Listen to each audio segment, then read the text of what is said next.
So if you have a fire ant problem inside your containers, and they will get in containers, whether it be earth boxes, wicking tubs, whatever, fire ants can and will settle in there and build their nest.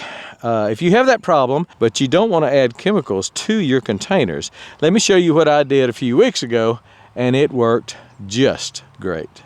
So a few weeks ago, I put a mason jar, any kind of jar would do, with some fire ant bait in it.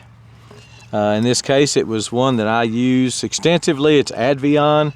I'll put a link below the video to the Advion. Works, I mean, really works great. I've tried Amdro and I've tried some other things. Some of them were very caustic smelling.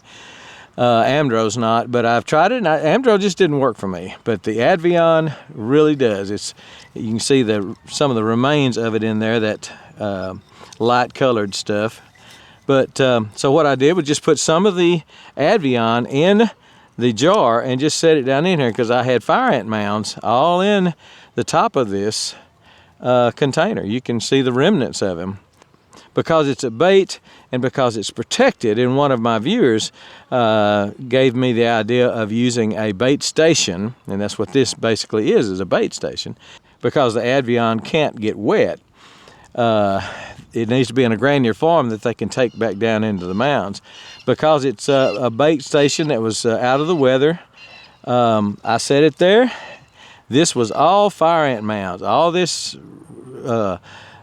soil that you see on top, that was all fire ant mounds. They would just come out in the tens of thousands, hundreds of thousands, and they're not there anymore, as you can well see. So works great on this container. It would work good on an earth box. It would work good in a raised bed.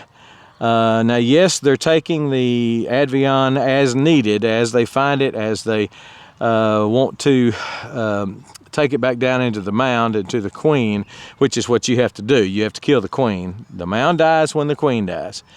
But what they've done is taken some of it down in there. The vast majority of it stayed in this jar, but they took enough down into the mound to the queen to kill it off, and just did a great job. So as you can see, fire ant free. I like it. So that's a good way to get rid of fire ants in your containers. Get you some Advion, make a bait station out of some kind of a jar or something that will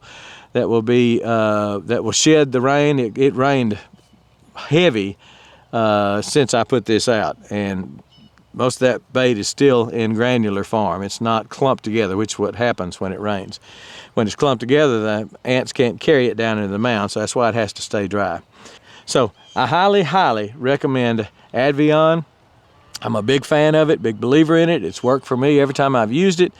And you might want to get some on hand, because if you live in the South, you're going to get fire ants in your containers. I've had them in earth boxes, huge mounds in earth boxes that I forgot to treat or didn't treat in time.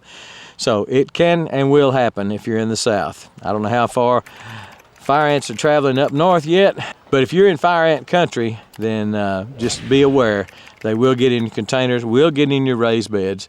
And something like this, you can use even if you've got rain coming. Usually with Advion or Amdro, anything like that, you can't use it if you've got rain on the way, because the rain clumps it up, like I said. But something like this, you can use in raised beds or even in your garden if you don't want to spread it out over your garden. In a garden, you can spread it out on the outskirts of the garden, the edge of the garden, and you can do that with these also. But I wanted to put this bait station into the heart of the matter right there, and it really worked. So it's early, but fire ants are coming. So get prepared, get you some Advion, because it works. All right, that's it. We're gone.